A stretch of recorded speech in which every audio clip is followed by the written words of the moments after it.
Welcome, sleepy soul. I'm your storyteller, your quiet companion for the night, here to guide you gently into sleep with tonight's chilling tale.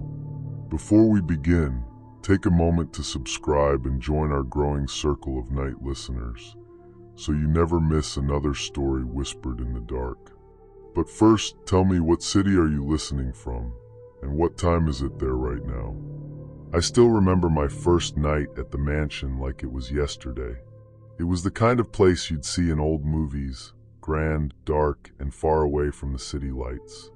A place that felt like it was caught in time, as if it had never moved forward.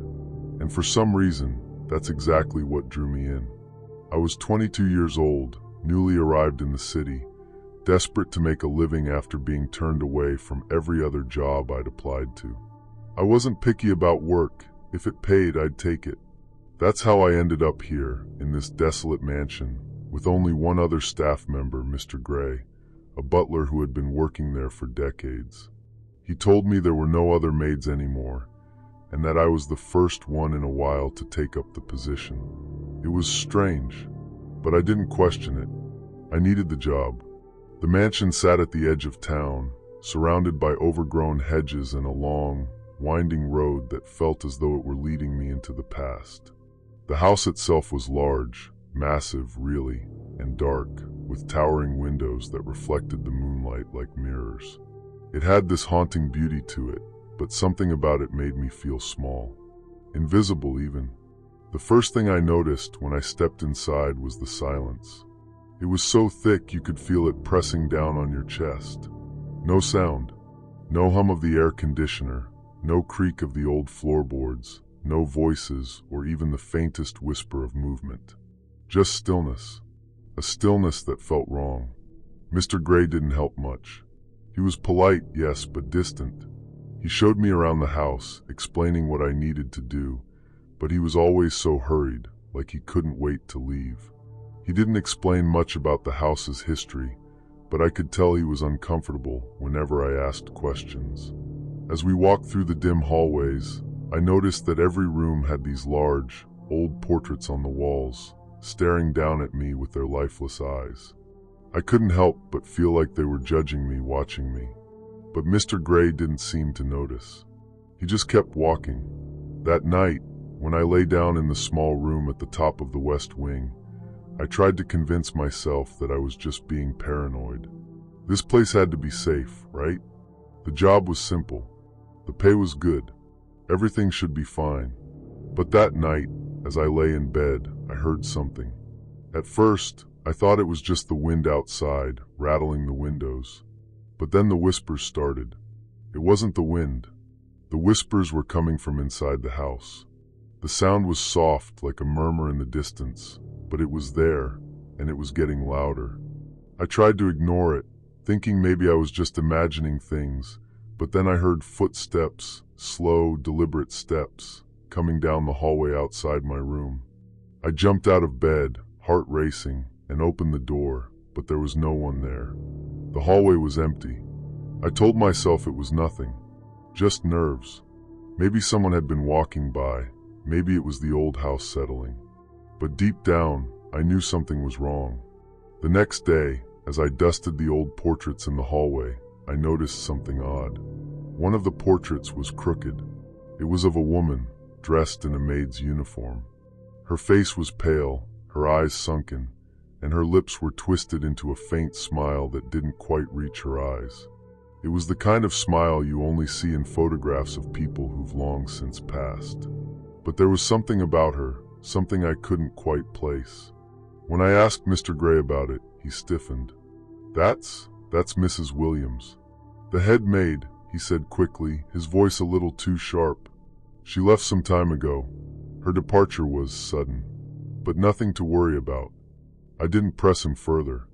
But that night, as I lay in bed, I heard the whispering again.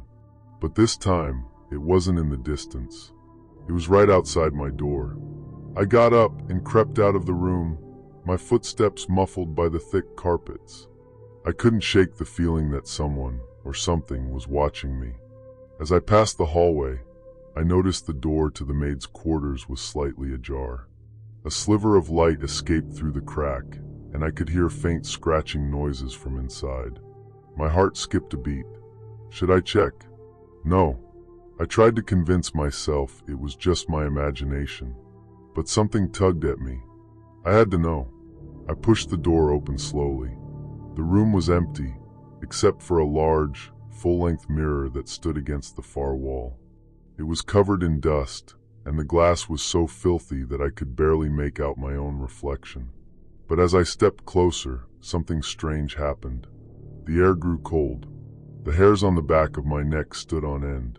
I could feel something pressing against my skin. Then I saw it. Behind me in the reflection, there was a figure, a woman in a maid's uniform. Her face was pale and gaunt, her eyes hollow, as though they had been drained of life. She stood there, staring at me. But when I turned around, there was no one there. I stumbled back, my breath coming in short gasps. I was shaking, my mind racing. Had I imagined it?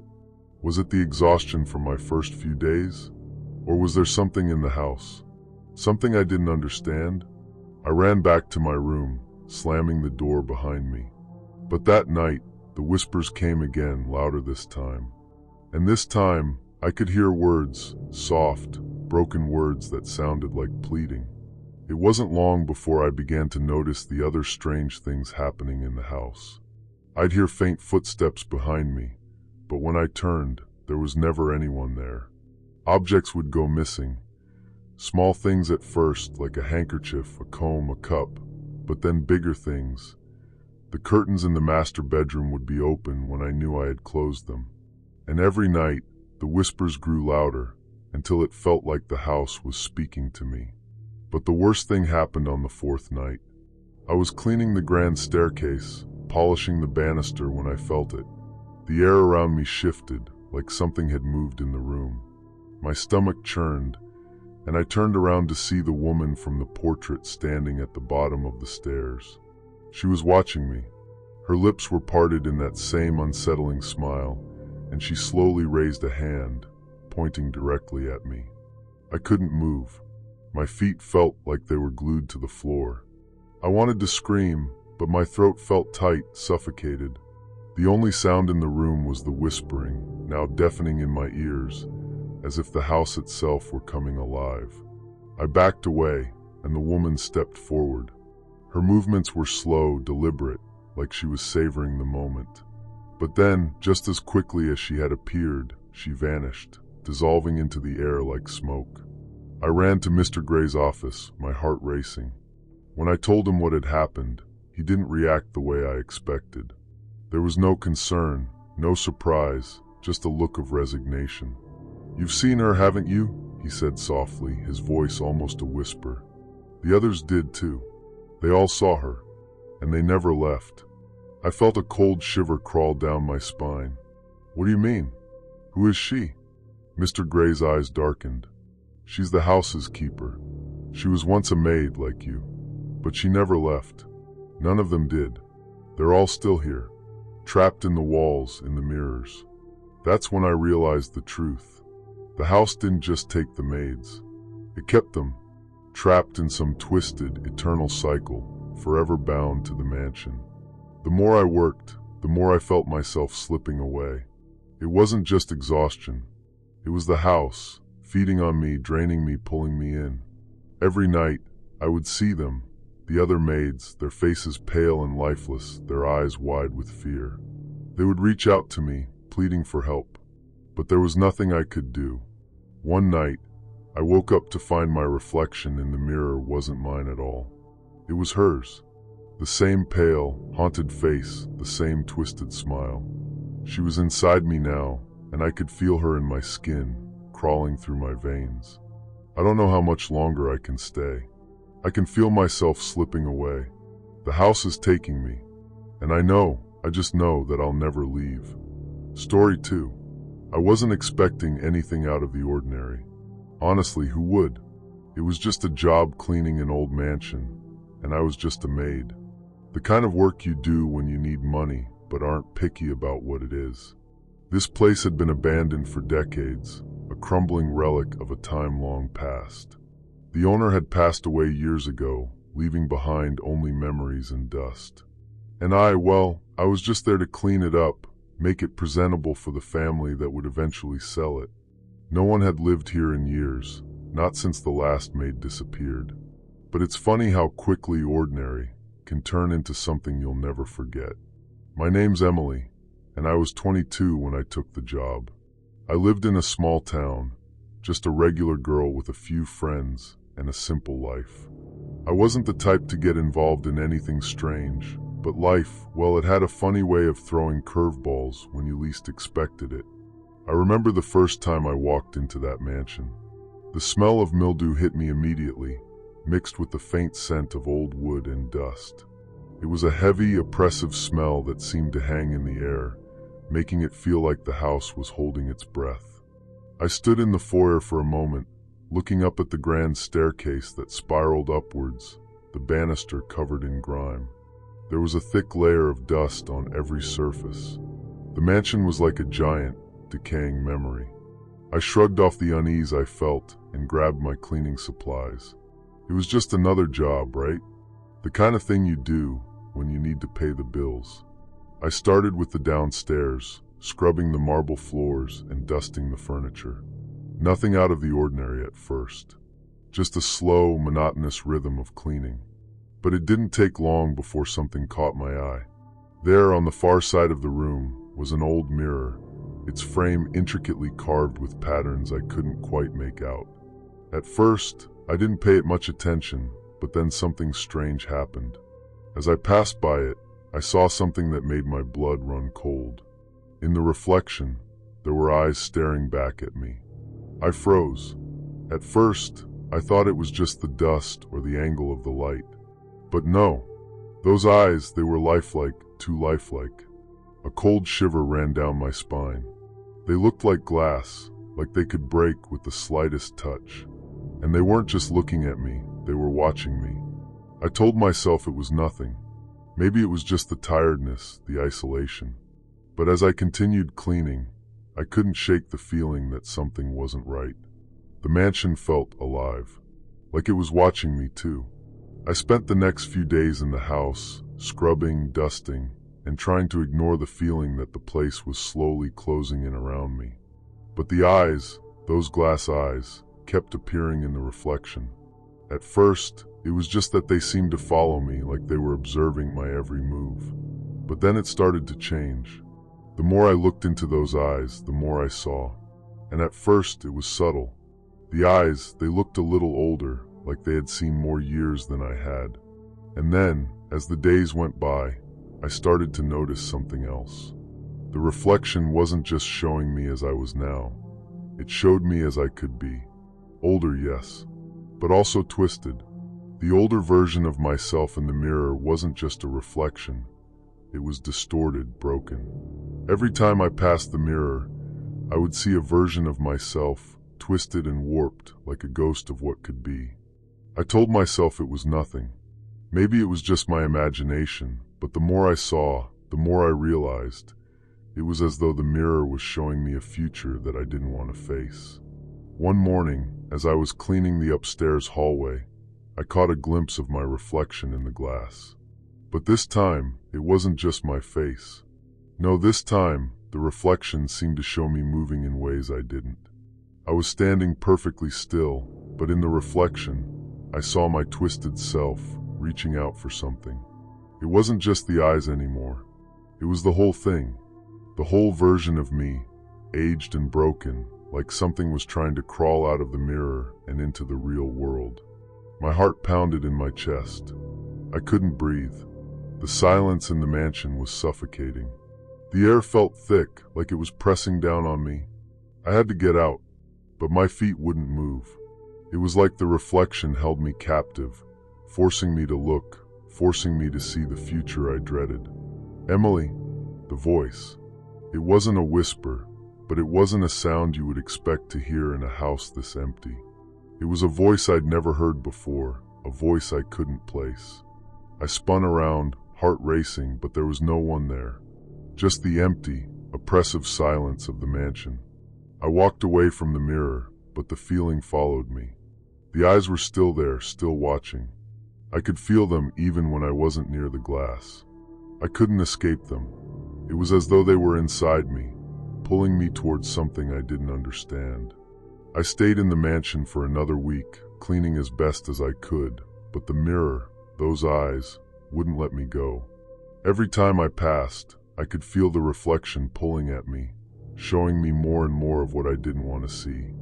A future filled with loneliness, with aging, with pain.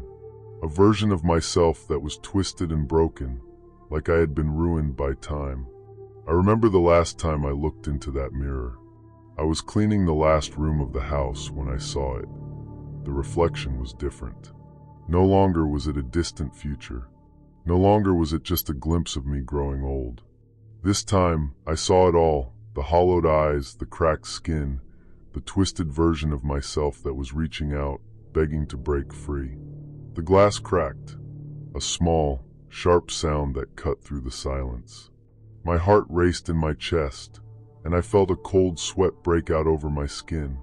The glass in the mirror, it wasn't just a reflection anymore. It was alive. I could hear it, the voice again, only this time it was louder, sharper.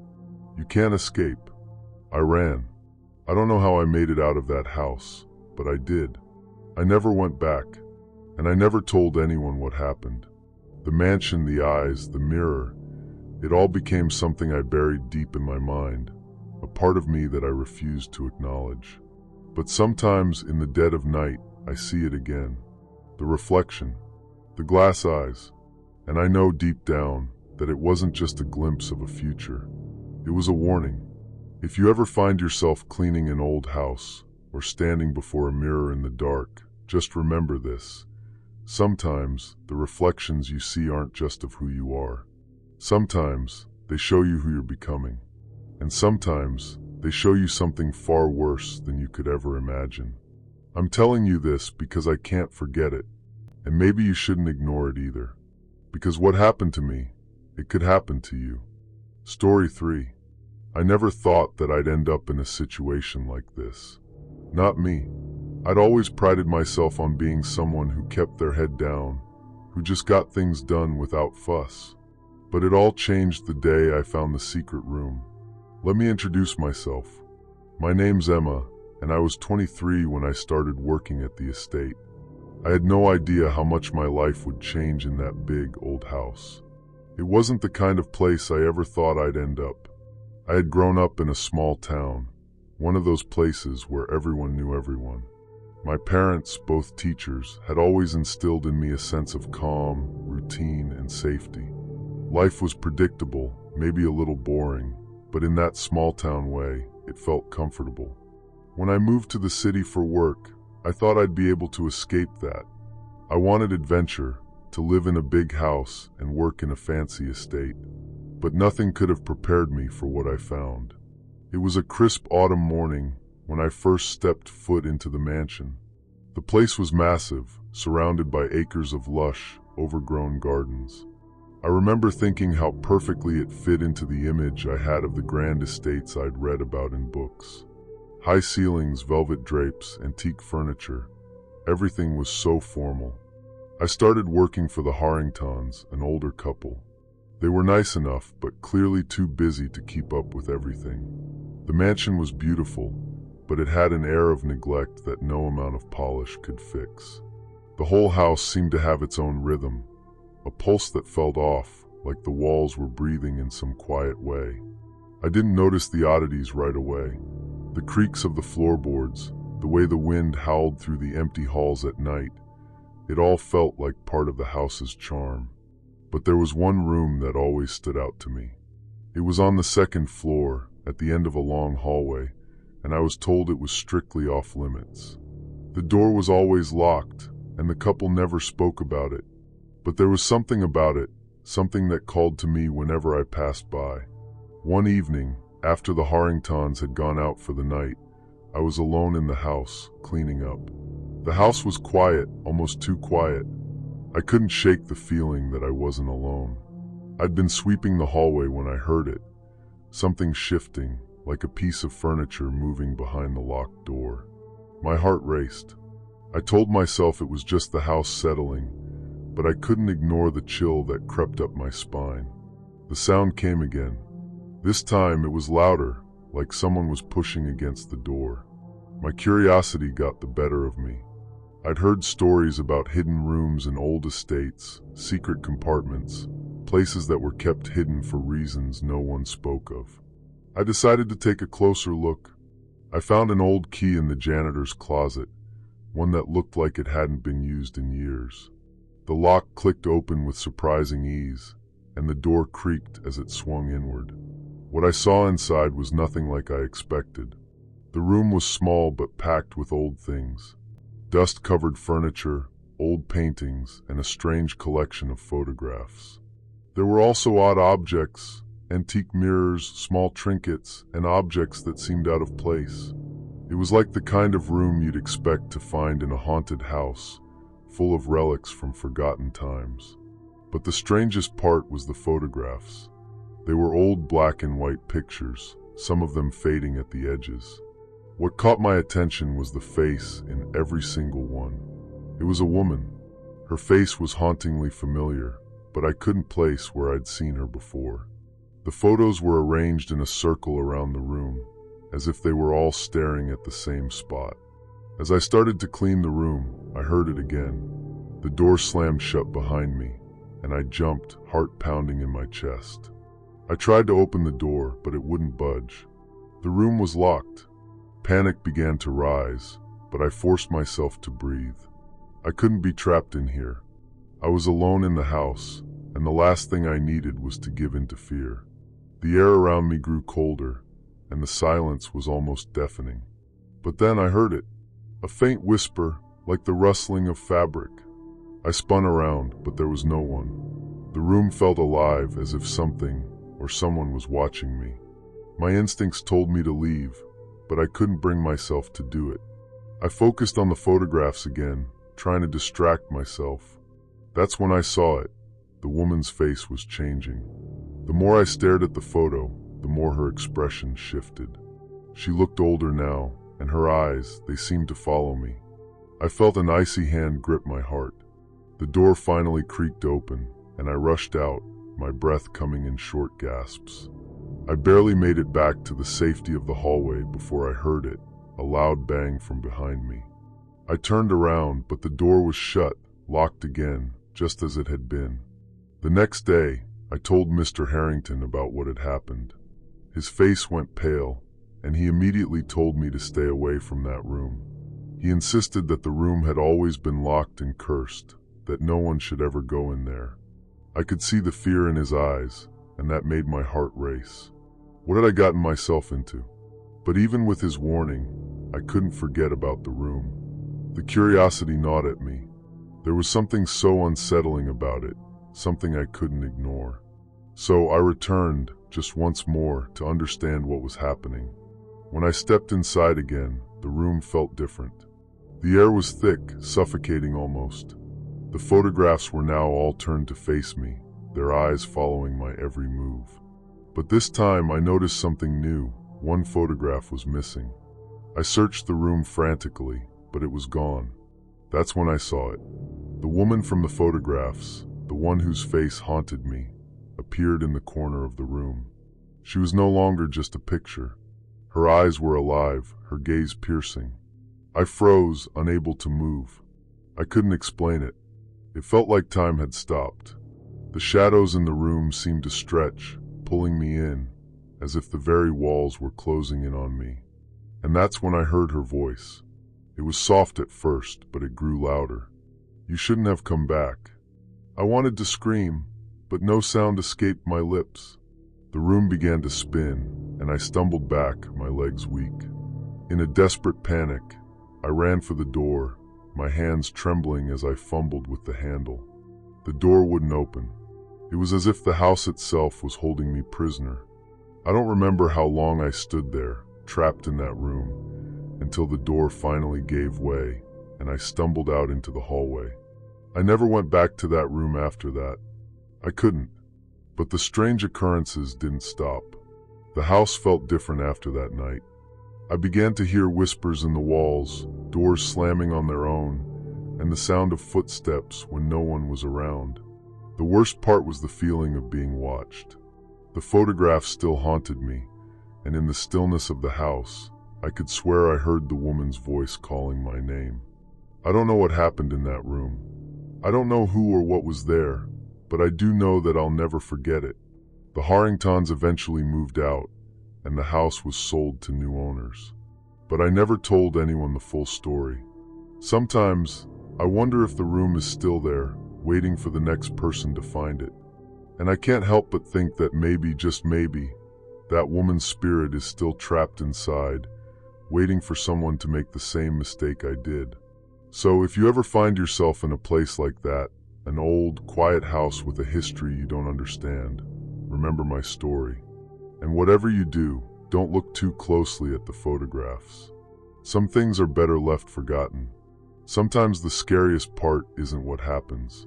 It's knowing it could happen again. Story 4. I've been a maid at a luxury hotel for over 3 years now. It's the kind of job where everything is polished to perfection, and the guests expect nothing less. But let me tell you, the high-profile clients, they come with more baggage than you'd ever imagine. My name is Sarah, and I'm in my late 20s. I was born and raised in the city, and up until that point, my life had been pretty ordinary. I didn't have big dreams of climbing corporate ladders or owning a mansion. Honestly, I just wanted a job that paid the bills and kept me out of trouble. Working at the hotel seemed like a good fit. The hours were long, but it was a steady paycheck, and with a little hustle, I managed to get a decent apartment and cover my bills. Nothing extraordinary, just the usual grind. Everything was fine, at first. The hotel was busy, and we were always preparing rooms for the next set of VIPs, but nothing felt out of the ordinary. That is, until one guest checked in. I'll never forget his name. Richard Carver. Mr. Carver was the kind of guest you only read about in magazines. Wealthy, private, a man who never spoke unless it was necessary. And when I was assigned to his room, I had no idea what I was walking into. The first time I entered his room was just like any other. I checked the itinerary, saw he was staying for 3 nights, and got to work cleaning the suite. But as I tidied up, I noticed something strange. Crumbs on the floor. Now, I don't care how rich you are. If you're paying thousands of dollars for a suite, you don't leave crumbs behind. I had just cleaned, so I chalked it up to some oversight on my part. Maybe I hadn't been thorough enough. I carried on, dusting the furniture, fluffing the pillows. But something was off. Every time I went near the mirror, I could feel a chill run through me.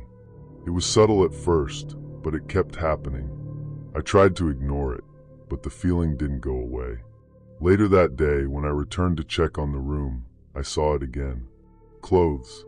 Scatterings of them, as if someone had just hurriedly thrown them across the floor. But there was no one in the room. I stepped in, my heart racing a little. I called out, "Mr. Carver, is everything okay?" No response. I walked further in, checking the bathroom, the closet, the bed. Nothing. But the room felt wrong. It wasn't the usual quiet. There was something almost palpable in the air, like the room itself was watching me. I remember thinking it was nothing, just my nerves. I was imagining things. It was a long shift, after all. I left, double-checking that the door was locked behind me, and went back to my duties. But the strange feeling didn't fade. Every time I went back to his room, I couldn't shake the sense that I was being watched. Each time, the room looked a little messy, food crumbs where none had been before, clothes in different spots. And every time I looked into the mirror, I felt a cold rush wash over me, like someone had just brushed up behind me. The next time I went in, I decided to take a closer look. I noticed the mirror more than I had before, tall, old-fashioned, with a silver frame that looked way too intricate for a hotel room. I leaned closer to inspect it, my breath fogging up the glass. It was then that I saw something that made my stomach drop. There, in the reflection, was a figure. Not someone standing next to me, but a shadowy shape, a face barely visible but undeniably there, staring right back at me. I jerked away, heart pounding in my chest. There was no one behind me. I turned to check the room. Empty, just like every other time. But the feeling of being watched, it only grew stronger. I didn't mention it to anyone. You can't exactly tell your coworkers, "Hey, I think there's a ghost in room 308. It sounded insane. I told myself it was just exhaustion. Maybe it was the long hours. Maybe I was just paranoid. But as the days went on, things got worse. I would walk past that mirror, and I could swear I saw someone's reflection standing next to mine, just barely out of my peripheral vision. Every time I would spin around, nothing there. And then it happened. On the third night of Mr. Carver's stay, I entered his room with my usual routine. But this time, the door didn't click shut behind me. It was slightly ajar, and I had to push it harder than usual. The room was cold. I could see my breath in the air, thick and white against the shadows. I stepped in and froze. There was a piece of paper on the floor, as though it had been shoved under the door. I bent down to pick it up, my hands shaking slightly. It was a note, written hastily in black ink. "Leave the room, or you'll never leave." I felt the hair on my neck stand up, and before I could process what I was reading, I heard a soft creak behind me, like the sound of someone shifting their weight. I spun around, but again nothing was there. No one. The mirror, though, it was different this time. It wasn't just the reflection. There was something in the glass. A figure hunched over, barely visible but unmistakably there. I backed away, my mind racing. I couldn't leave. Not now. Not after all this. I ran out of the room, slamming the door behind me. I wasn't sure if I was running from the room or from what had been in that mirror. But one thing was certain, I was scared. And I knew that it wasn't just paranoia anymore. I tried to tell someone, but no one would listen. The staff shrugged it off. The hotel manager was even less helpful. He told me I was overworked and needed to get some rest. But I wasn't imagining it. The next night, things escalated. I was called back to the room at 3 a.m. to check on a noise. It sounded like something was moving inside. When I opened the door, the room was empty again. But the mirror, it was different. It wasn't just a reflection anymore. There, in the glass, I saw the figure of a woman. Her face was pale, her eyes wide open, staring at me. I screamed. I ran. But the terror didn't stop. Days turned into weeks, and I could feel the entity's presence following me. Sometimes I'd hear whispers in the hallways. Sometimes I'd catch a glimpse of a face in the corner of my eye, only to turn and find nothing. I stopped going to work. I couldn't handle it anymore. I felt like I was losing my mind. I moved out of my apartment, left the city, and started over. But even now, years later, the fear never quite goes away. Sometimes, when I'm walking through a crowded street, I'll glance at a window, and for just a second, I'll see her. The woman from the mirror. I don't think I'll ever be free from it. Sometimes the scariest part isn't what happened. It's knowing that it could happen again. Let me take you back to the first time I truly felt like the room was watching me. It was one of those quiet, almost eerily still evenings. The kind of evening where every small noise feels amplified. The creak of the floorboards, the hum of the air conditioning, the soft rustling of the curtains in a room where no one is supposed to be. I had finished cleaning every room on my floor and was heading toward Mr. Carver's suite to prepare for his return. When I passed his door, I felt that chill again, that pressure in the air. But this time it was different. I turned the handle to his door, and instead of finding it locked, it swung open with ease. My heart skipped a beat. I stepped in, calling out his name, but there was no response. I immediately noticed the room wasn't as neat as I left it. The bed wasn't made, blankets were tangled as if someone had tossed them aside. There were crumbs on the floor again, and more clothes strewn about. It felt wrong. Wrong in a way that words don't capture. I walked further into the room, turning to the large, ornate mirror on the wall. The reflection caught me off guard. there, faintly visible in the glass, was the figure again. The shape of a woman, barely discernible, like an apparition in the periphery. This time I didn't hesitate. I moved forward quickly, but the figure in the glass remained. I blinked. It was gone, but when I looked around, I could feel a presence. The hairs on the back of my neck stood up, and my breath became shallow. The next few days blurred together. I would wake up, still unsettled, and try to get back to work as if nothing had happened. But it wasn't working. Every time I walked past that room, I felt the same heavy weight on my chest. And then it got worse. The whispers started. At first, I thought it was just the hotel's old pipes making strange noises in the walls. But no, it was something else. Low voices. Soft, hushed whispers, too quiet to make out, but unmistakably there. Then one night, I entered his room and found a small, blood-red stain on the carpet. I tried not to panic.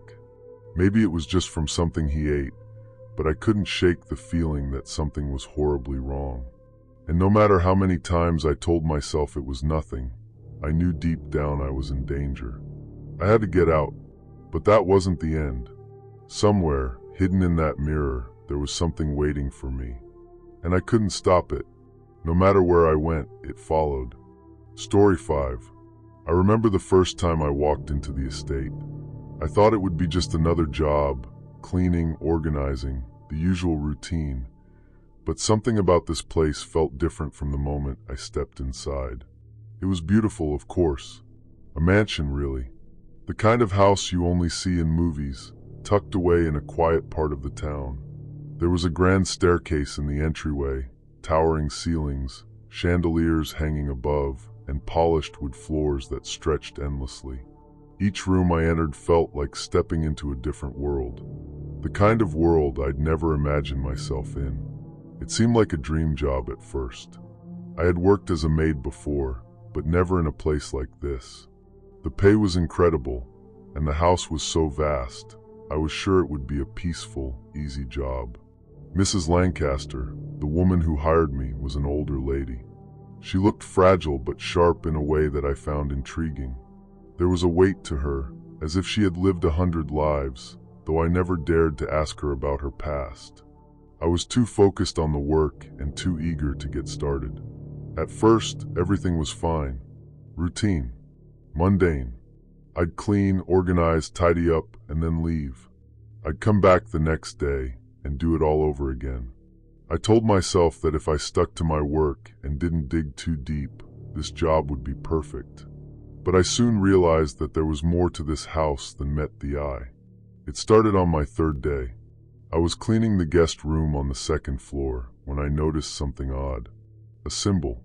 At first, I thought it was just a stain or some kind of weird mark on the wall, but when I looked closer, I realized it was carved into the paint.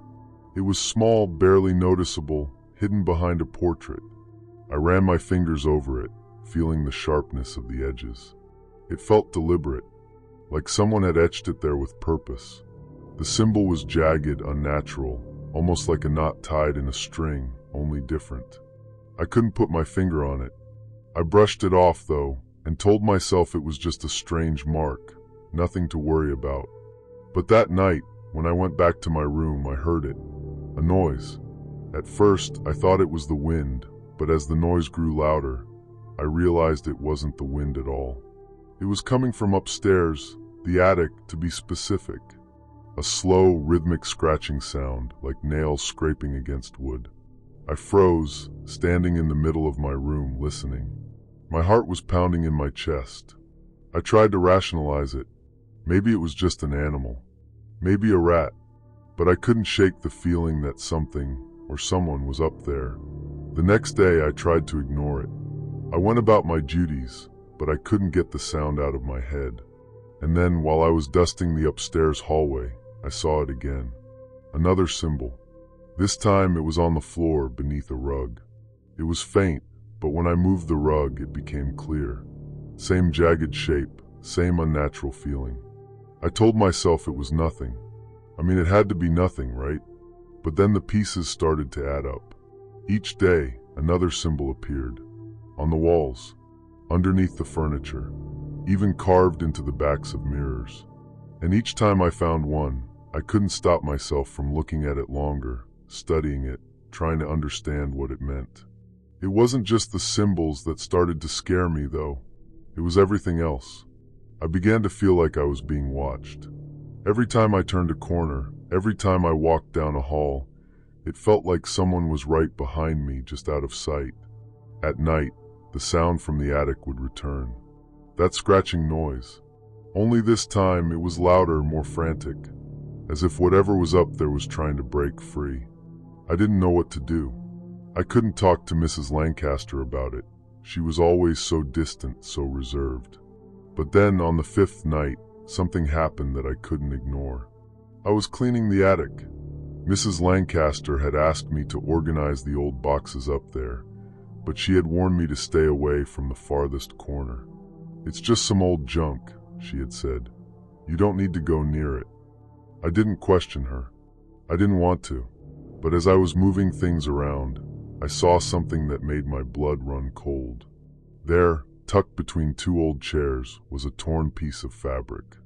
It was part of a maid's uniform, the same style I wore. It was old, faded, and torn, but it was unmistakable. My hands shook as I reached for it. The fabric felt cold against my fingers, and when I touched it, a chill ran up my spine. I looked around the attic, feeling suddenly very small, very vulnerable. I turned the fabric over, and that's when I saw it. Another symbol. This one was etched into the fabric itself. My heart stopped. This couldn't be a coincidence. I left the attic immediately, my mind racing. The pieces were falling into place. I had heard about the previous housekeeper, Mary, who had disappeared without a trace. Mrs. Lancaster had never spoken much about her, but I'd overheard snippets of conversation. "She left, just disappeared," they'd said. "No one knows what happened to her." But now I started to wonder if she had left, or if something had happened to her. Something sinister. That night, the scratching noise came again. But this time, it wasn't the wind or an animal. I was certain of it. Someone was up there, and I knew I couldn't ignore it any longer. I grabbed a flashlight and went up to the attic again. I felt the darkness envelop me as I climbed the stairs. The air up there was thick with dust, and I felt a wave of dread wash over me. I turned on the flashlight and shone it around, my eyes scanning every corner, every shadow. And that's when I saw it. A pile of old clothing, made uniforms. But they weren't just any uniforms. They were the same ones we wore. And at the top of the pile, there was a broken mirror. I moved closer, my breath shallow, my pulse racing. And then I saw her, Mary, not in a ghostly way, but in the reflection of the broken mirror. Her face was twisted in agony, her eyes wide with terror. She was reaching toward me, her hand pressed against the mirror as if trying to break through. I froze. My body refused to move. I wanted to scream, but no sound came out. I was trapped in that reflection, staring at the woman who had disappeared, and who now seemed to be calling out to me. I don't know how long I stood there, paralyzed with fear. But suddenly the attic door slammed shut behind me, and I snapped out of my trance. I backed away from the mirror, my heart pounding in my chest. I turned to run, but before I could reach the stairs, I felt a hand grab my shoulder. I spun around, but no one was there. I ran. I ran faster than I ever had in my life. I didn't stop until I was outside, standing on the front lawn, gasping for breath. I never went back to that house. Mrs. Lancaster never asked why I left so abruptly. Maybe she knew. Maybe she had something to do with it. But I couldn't stay. I couldn't be a part of whatever that house was hiding. Whatever it was that took Mary. Sometimes I wonder if Mary's still there in the attic, waiting for someone else to find her. I wonder if that house will keep calling out, pulling in someone else to take her place. I haven't been able to stay in one place for long since that night. Every time I pass a house, I feel like it's watching me. I feel like someone, or something, is still looking for me. I'll never forget the way Mary looked in that broken mirror. It's a reflection I can't shake. And now, every time I look in the mirror, I wonder, what if she's still there? What if she's still waiting? Story 6. You ever get that feeling when you step into a new place and everything seems just a little too perfect? Almost like it's been staged for a show you're not in on. That's exactly how it felt when I started working at the Langdon estate. It looked like something out of a postcard, elegant, pristine, and a little too quiet. It was a good job though. I had been struggling to make ends meet before, and this position as a live-in maid seemed like the perfect solution. The Langdons were a wealthy family, the kind that never seemed to have to worry about anything. They were polite, distant, and didn't expect much from me. Just the usual cleaning, some light cooking, and looking after their collection of strange, antique masks. Now, I know what you're probably thinking. A mask collection? Sounds like something out of a horror movie, right? Well, I thought the same at first. But when you need a job, you take what you can get.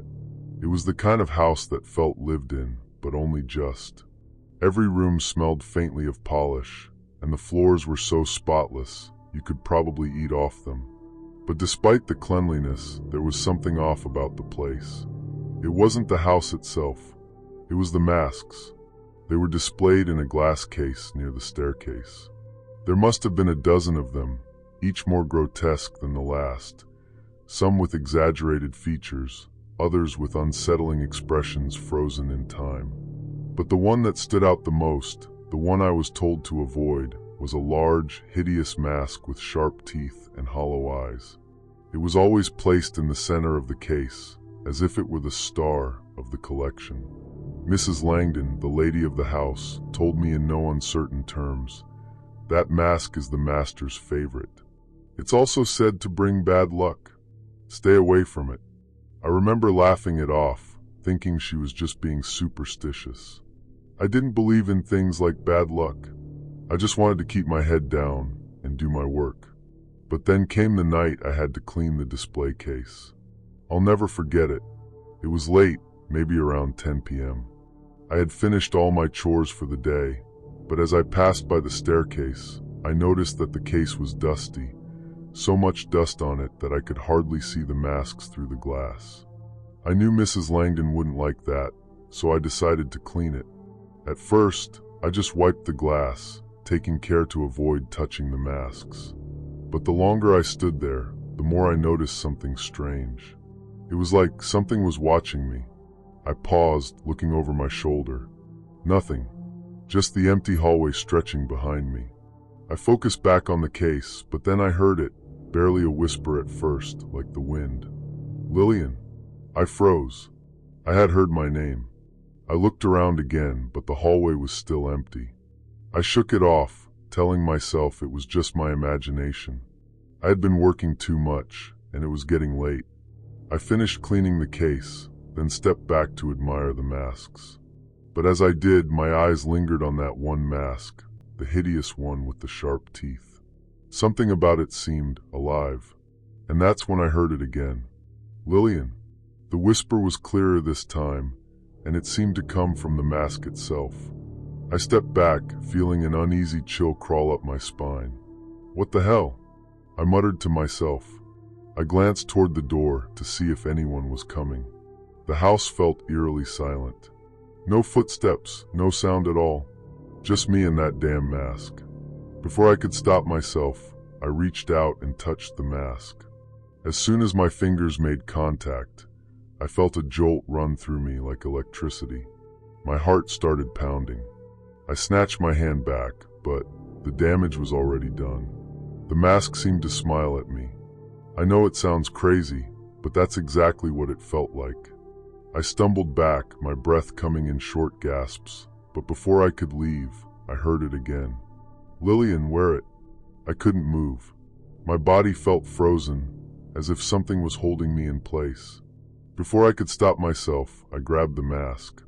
The moment it touched my face, everything changed.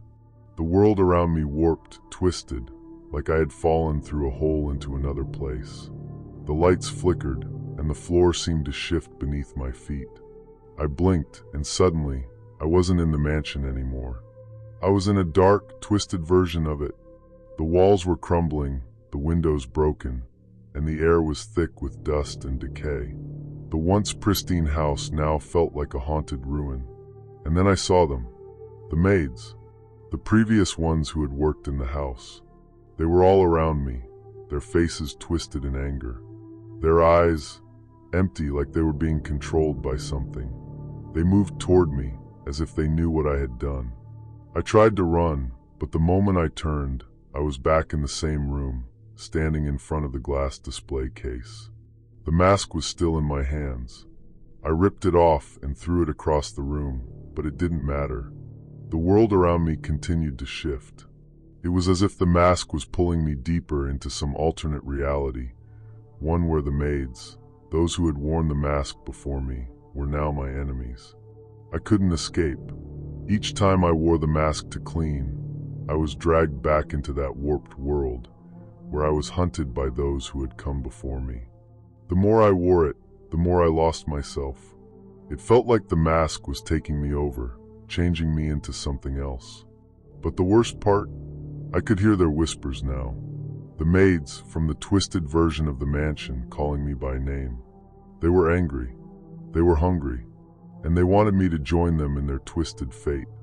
I tried to tell the Langdons about it. I even tried to tell Mrs. Langdon about the mask. But she just looked at me, her face hardening.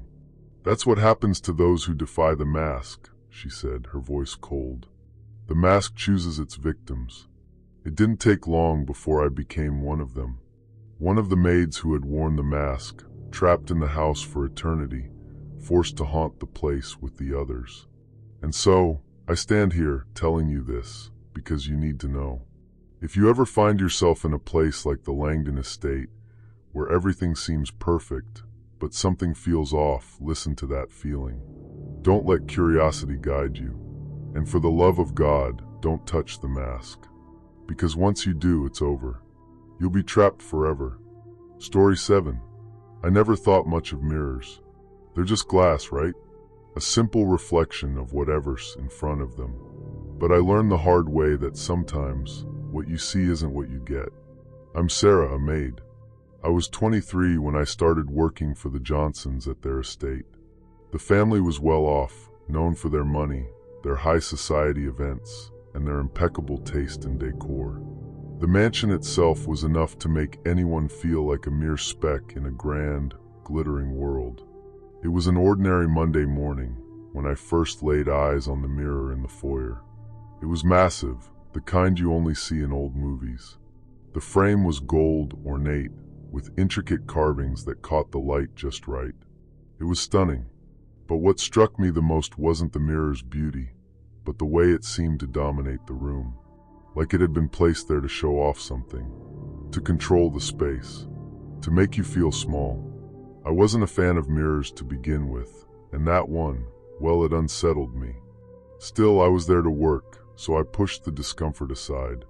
Cleaning the house was my job, and that's exactly what I did.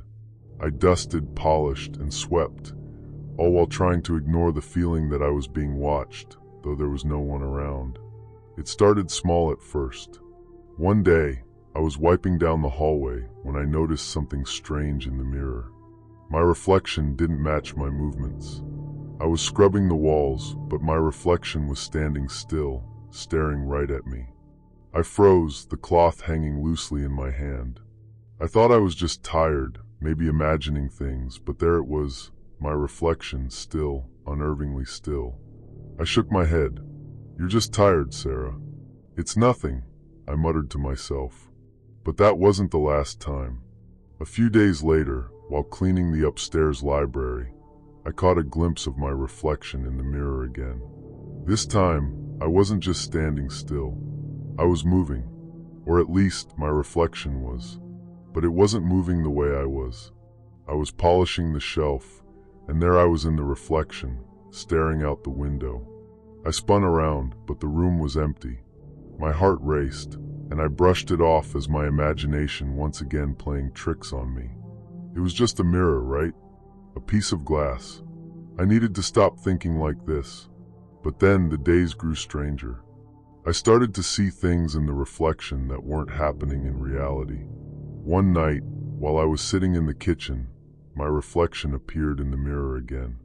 Only this time, it wasn't just me. My reflection was standing in the foyer, staring into the mirror. The way it stood there, unmoving, was like it was waiting, watching. I could feel a chill run down my spine, but I didn't move. I couldn't. I was frozen in place, staring at the mirror. For a moment, I thought I saw it, my reflection glance back at me. But that wasn't the worst of it. A few days later, things got even more unsettling. I was cleaning the master bedroom when I saw my reflection do something I never did. It was standing in the corner of the room, just standing there. The pose was unnatural, as if it was trying to blend in with the shadows, watching me, waiting for something. I slowly backed away, heart pounding. That night, I couldn't sleep. Every time I closed my eyes, I saw that reflection. It was staring at me, lurking in the shadows, just waiting. Waiting for what? I didn't know, but I knew I couldn't keep ignoring it. The next day, I decided to confront it. I walked straight up to the mirror, taking deep breaths. There it was, my reflection. But this time, it was doing something else. It was standing in the foyer, just like the other time, but this time it was staring out the window. My reflection's movements were getting more erratic, more detached. I felt a knot in my stomach. My reflection moved, just like it always did. But it was different now. It was showing me things I never did. Standing in the shadows. Watching. It wasn't my reflection anymore. I ran out of the room, panic rising in my chest. I had to get out of that house. But something told me it was already too late. That night, I didn't sleep. I watched the mirror from the corner of my eye, terrified that if I looked too long, I'd see it again. The reflection always watching, waiting for me to slip up, to turn my back. I heard footsteps outside my door. The floorboards creaked.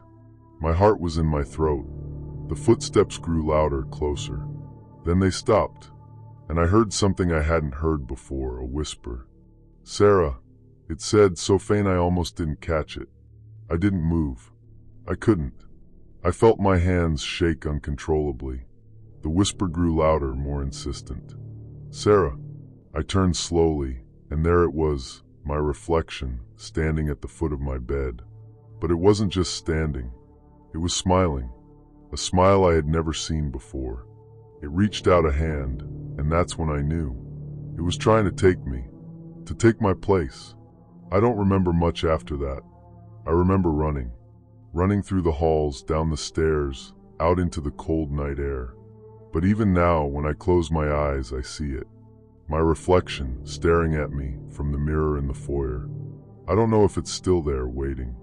But I know one thing for sure. Sometimes the scariest part isn't what you see in the mirror. It's what's waiting for you on the other side. So if you ever find yourself standing in front of an old mirror, just remember, be careful what you look at. Because some reflections, they're not your own. Story 8. I've been a maid for almost 5 years now. It's not a glamorous job, but it's steady and it pays the bills. At the time of this story, I was in my mid-20s, living in a small, quiet town. The kind of place where everyone knows everyone, and nothing much happens. My life was comfortable, routine. I cleaned houses, did laundry, made beds, nothing out of the ordinary. That was until I took a job that would change everything. It was a small ad in the paper, the kind you skim over while drinking your coffee. Maid wanted, experienced, discreet, no talking.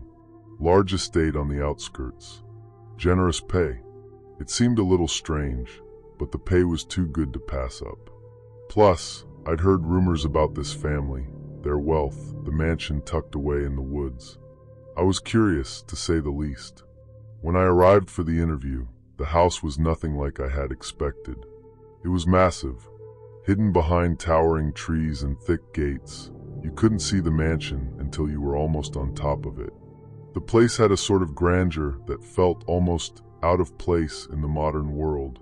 Inside, it was as quiet as a tomb. I met Mrs. Weller, the lady of the house, who greeted me with a stern smile. "There's just one rule," she said, her voice smooth but cold. "No talking while you're working. Complete silence. Do you understand?" I was taken aback. "No talking at all?" I asked, half expecting her to smile and laugh it off. She didn't. "Not a word. If you can follow this rule, the job is yours." I figured it was some weird family quirk. People are strange, right?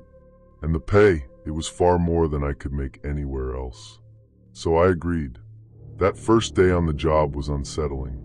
The mansion was beautiful, furnished with antique furniture, paintings that looked like they belonged in a museum. But there was something off about it. The silence. It was suffocating. I'd worked in big houses before, but this was different. There was an eerie quiet to the place that I couldn't shake. I didn't mind at first. I told myself it was just part of the job. But as the day wore on, I started to feel like I wasn't alone. At first, it was small things. The sound of footsteps in the hall when no one was there. Soft whispers that seemed to float in from the walls.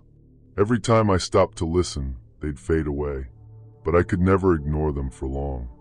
It was as if the house was watching me, waiting for me to speak, to break the silence. I didn't. The more I cleaned, the more I noticed it. The whispers grew louder, as if they were getting closer. At night, I'd hear the creak of floorboards above me, even though the family was supposed to be asleep in their rooms. I told myself it was just the house settling, but the sound was too deliberate, too purposeful. The longer I stayed, the more I felt like something was tracking me, following me from room to room. I tried to ignore it. After all, I had a job to do. But by the third day, I couldn't shake the feeling that something wasn't right. It was around midnight, and I was cleaning the kitchen, trying to keep myself busy. Suddenly, I heard it again, the unmistakable sound of footsteps behind me.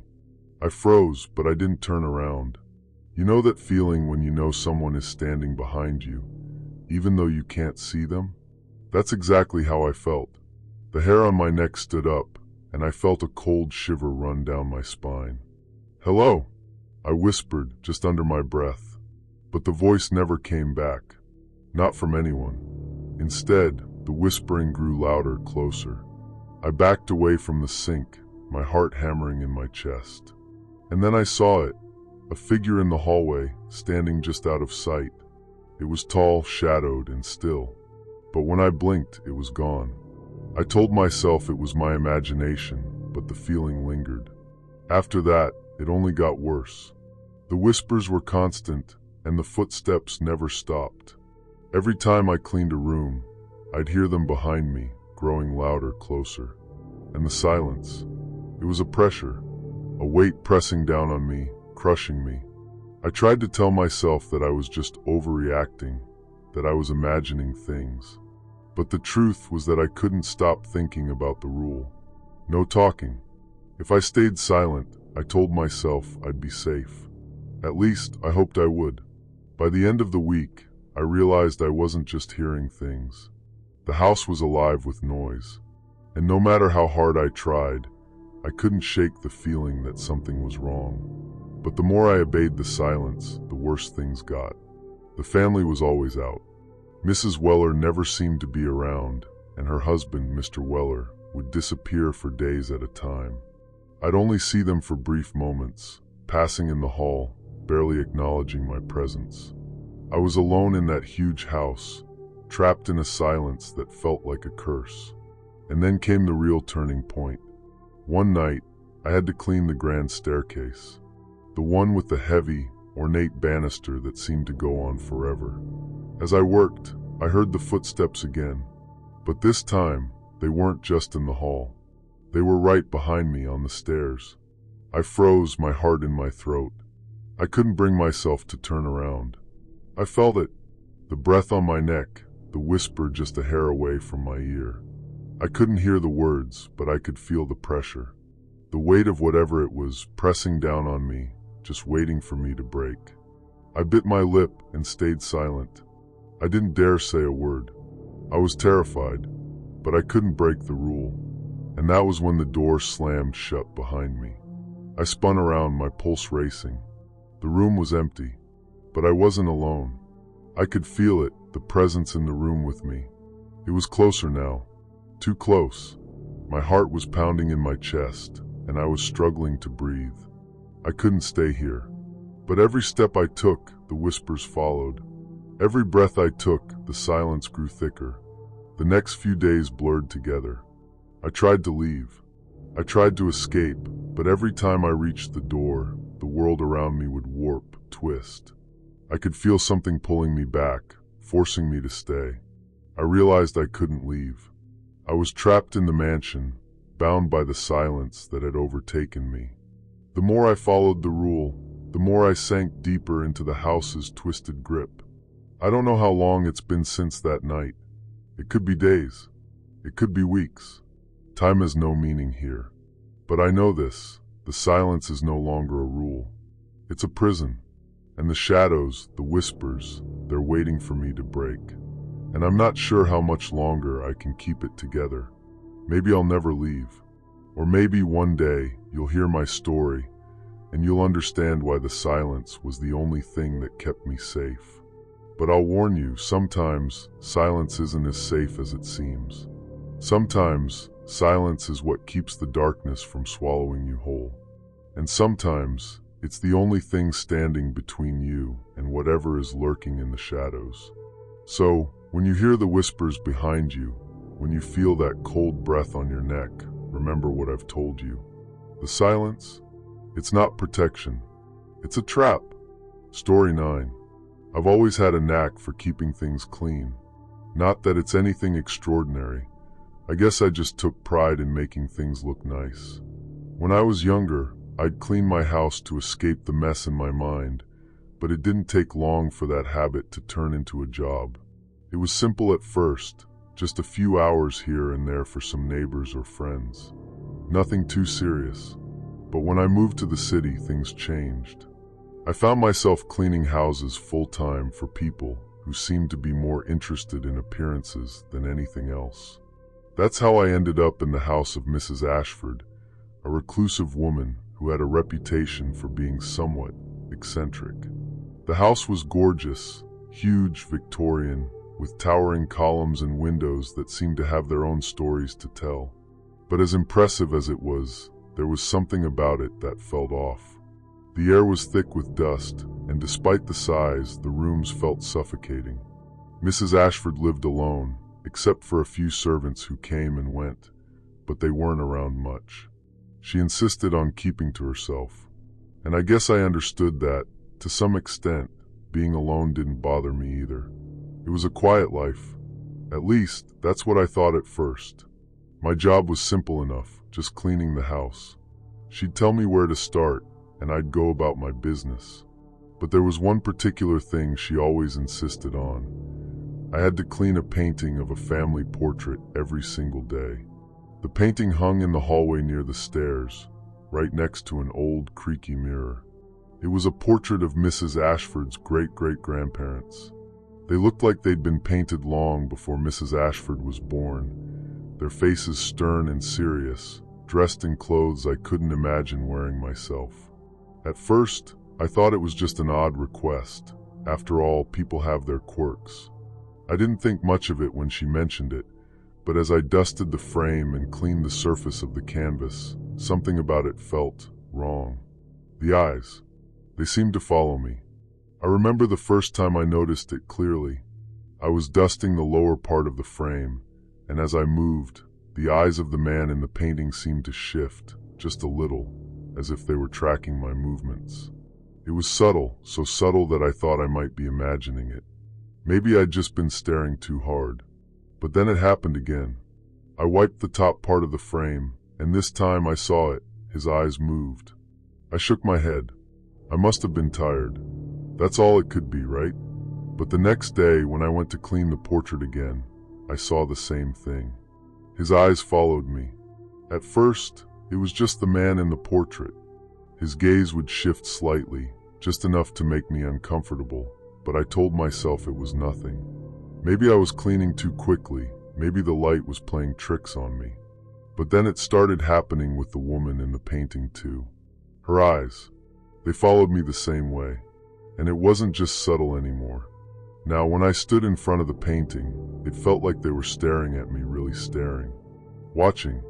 I started cleaning faster, hoping that if I moved quickly enough, I could get away from their gaze. But no matter how fast I worked, the feeling didn't go away. The eyes were there. Always. I started feeling a strange sensation whenever I passed the painting, like something was draining from me slowly, piece by piece. Like my energy was being sucked away the longer I looked at it. I couldn't explain it. One evening, Mrs. Ashford called me into her sitting room and asked me how everything was going. "It's fine," I said, trying to sound as casual as possible. "The house is still standing, at least." She chuckled lightly, but there was a strange glint in her eyes. "I hope you're cleaning the portrait properly." I nodded, though I was far from sure what that even meant. But before I could ask her about it, she leaned in closer, her voice dropping to a whisper. "You must never stop cleaning it," she said, her eyes intense. "It's important." I didn't ask her why, but she didn't seem like the type of person to give you a straight answer anyway. Over the next few days, I began feeling more and more tired. I couldn't sleep well. Every time I closed my eyes, all I could see were those eyes, the ones in the painting, staring at me, judging me. I started to dread the moments when I'd have to clean it again. The painting had begun to feel like a weight pressing down on my chest. The woman in the portrait, her eyes were starting to change. I could see it now. Her eyes were no longer just watching me. They were smiling. It was the smallest shift, but I could see it clear as day. That subtle curve of her lips, just enough to unsettle me. I couldn't stop looking at it, even as I cleaned. The more I scrubbed, the more her expression twisted. And then something happened that I couldn't explain. One night, as I was finishing up in the hallway, I saw her. The woman from the painting. At first, I thought it was just a trick of the light, or maybe I was imagining things. But no, she was standing there in the hallway, just a few feet away from the portrait. Her face was gaunt, pale, her eyes wide and hollow. I froze. She didn't move. She just stood there, staring at me. I wanted to scream, but I couldn't. My voice was stuck in my throat. And then, just as quickly as she appeared, she vanished. I bolted out of the house that night, not caring about anything. I couldn't shake the image of her from my mind. The portrait, the woman, everything. I didn't come back for 2 days. But when I did, I felt a strange pull, like something was forcing me back to that damned portrait. And when I saw it again, I knew. I had to keep cleaning it. I couldn't stop. Mrs. Ashford's instructions were clear. Never stop cleaning the portrait. I couldn't explain why, but I couldn't fight it either. It felt like a command, something that came from somewhere deep within me, not from her. As I wiped away the dust, I realized I hadn't seen Mrs. Ashford in days. The house was silent, empty. But I still had to clean the portrait. I couldn't stop. And that's when it hit me. The portrait wasn't just draining my energy, it was draining my life. With each sweep of the cloth, I felt weaker. The woman's smile grew wider, and the man's eyes grew colder. Their presence grew stronger with each passing day, like they were taking me over. I could feel it in my bones. I realized now that the portrait wasn't just a painting. It was a curse tied to Mrs. Ashford's family, a curse that had been passed down for generations. It was said that each person in the family who had ever cleaned that portrait had been drained of their life force, left to wither away until they disappeared completely. I was next. I tried to leave. I tried to escape, but I couldn't. The more I tried to run, the more I felt like I was being pulled back. The house, the portrait, it was all part of something bigger, something dark. I don't know how much time has passed since then. All I know is that I'm stuck here, cleaning the portrait every day. And every day, I can feel my life slipping away. But I can't stop. I can't. Because if I do, I'm afraid that I'll be the one that disappears next. Story 10. I don't know if I should be telling you this, but I can't shake the feeling that someone out there might understand. Maybe you'll believe me, maybe you won't. Either way, it's been years since it happened, and I still can't escape it. My name is Clara, and I was 22 when I took a job as a maid for an elderly woman named Mrs. Evelyn Lancaster. The house was massive, almost a mansion really. It was tucked away on the edge of a quiet little town, surrounded by tall trees and a thick fog that seemed to hang over the place all year round. There was something about that house, something eerie, that I couldn't place at the time, but looking back, I should have trusted my instincts. I was fresh out of college, looking for a stable job. I had just moved to the area and needed a way to pay my bills. Mrs. Lancaster's housekeeper had recently retired, and I had been hired to take her place. I thought it would be simple work, dusting, cleaning, maybe cooking a little. I wasn't expecting anything extraordinary. I figured it would be a good way to pay the rent until I found something more permanent. When I first met Mrs. Lancaster, she seemed odd. Her skin was pale, almost translucent, and she had these sharp, calculating eyes that never seemed to look directly at you. She always had this quiet, distant look in her face, as if she was somewhere far away. But she was polite, welcoming, and hired me on the spot, which I thought was a bit too quick, but I didn't think much of it at the time. The house was just as strange as she was. Each room was grand, full of antiques, old furniture, paintings that seemed to watch you wherever you went, and walls lined with mirrors. Lots of mirrors. Everywhere I turned, there was another one, hanging in hallways, leaning against walls, propped up on mantels. It made me uncomfortable, but I kept my thoughts to myself. It wasn't long before I noticed Mrs. Lancaster's peculiar habit. Every night, without fail, she would retreat to a room upstairs, her private room, she called it. The room had no windows, and she always locked the door behind her. I'd hear her muttering to herself from behind that locked door, her voice faint and broken. And then there was the sound of something shuffling, something shifting, dragging across the floor. It was so subtle, yet so distinct, it sent chills crawling up my spine. I tried to ignore it. Maybe it was just the wind, I thought. Or maybe she was just a bit eccentric in her old age. But it became a routine. Every night, she'd do the same thing. Retreat to her room, lock herself in, and mutter those strange words. It was unsettling, but I didn't have a reason to question her. She was my employer, after all. And who was I to judge? But curiosity is a powerful thing. The more I saw of Mrs. Lancaster's strange behavior, the more it gnawed at me. What was she doing in that room? Why did she lock herself away every night? And why didn't she want anyone to see what was going on in there? I told myself it was none of my business, but that didn't stop me from being drawn to it. One night, after Mrs. Lancaster had gone to her room, I found myself standing in front of the door. The lock clicked shut with that unmistakable finality, and I felt an overwhelming urge to peek inside. I don't know why. Maybe I thought I'd catch a glimpse of something that would explain it all. I wasn't expecting anything sinister, just a glimpse of the old woman's peculiar routine. But as I leaned in closer to the door, I heard her voice again, muttering, frantic this time. Then something caught my eye. A shadow, a reflection. At first, I thought it was just a trick of the light, but as I glanced around the corner, I saw it, a mirror hanging in the hallway. I had passed it dozens of times, but that night it felt different. The reflection in the mirror, it wasn't mine. It was hers, Mrs. Lancaster's.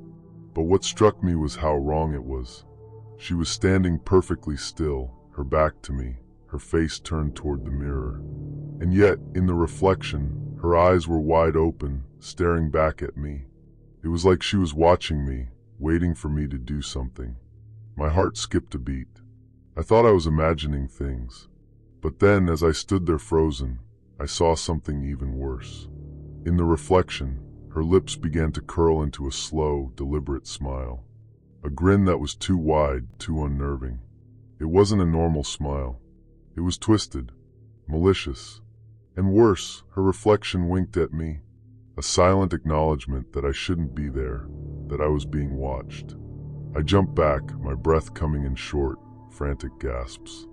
The world around me seemed to spin, and for a moment, I couldn't think straight. What was going on? Was it my mind playing tricks on me? Or was there something more sinister at play? I wanted to leave. I wanted to run. But something kept me rooted to the spot. A part of me wanted to understand what was happening. I couldn't shake the feeling that there was more to Mrs. Lancaster's obsession with mirrors than I had realized. The next few days were a blur of tension and uncertainty. I couldn't stop thinking about the mirror, about that smile, that knowing wink. It haunted me, and every time I saw Mrs. Lancaster, she seemed even more distant, more consumed by whatever it was she was hiding. But I didn't stop working there. The bills were piling up, and I couldn't afford to lose the job. I told myself I was just imagining things, that it was all in my head. But deep down, I knew something was wrong. I could feel it. Something was lurking just beneath the surface, something dark and twisted. One night, I couldn't take it anymore. I had to know what was behind that door. I had to see for myself. So when Mrs. Lancaster retired to her room, I waited. I waited until the house fell quiet. And then, when I was sure she was locked away, I crept up the stairs slowly and quietly until I reached the door. The key was in my hand. It felt heavy, almost as if it were warning me to stop. But I couldn't turn back now. I had to know the truth. I inserted the key and turned it. The door creaked open, and I stepped inside. The room was shrouded in darkness, and the only light came from the faint glow of the full moon outside the window. The air was thick with dust, and I could see the outlines of furniture, old chairs, a bed covered in sheets, and of course the mirrors. There were so many of them, large, ornate, antique mirrors, each one reflecting the room in 1,000 different ways. But it wasn't just the mirrors that caught my attention. It was the figure standing in front of them. It was Mrs. Lancaster, but not the same woman I had seen every day. Her hair was wild, her face gaunt, and her eyes, those eyes, were wide open, unblinking, staring straight ahead. She was muttering again, but this time, the words were incoherent, a strange, almost chant-like rhythm that made the hairs on the back of my neck stand up. I felt my heart race in my chest. I wanted to run, but I couldn't move. I was frozen, caught in her gaze, unable to look away. And then, in the reflection of the mirror, I saw something that made my blood run cold. There, standing behind her, was a figure. It was me, but it wasn't just a reflection. It was me, grinning back at her. My own face, twisted into a smile I hadn't made, standing there, watching, waiting. I gasped, my breath coming in sharp, ragged bursts. I stumbled back, knocking over a chair in my panic. Mrs. Lancaster turned, her eyes narrowing as she looked directly at me. But I couldn't tear my gaze away from the reflection. It was still there, still smiling, still watching me.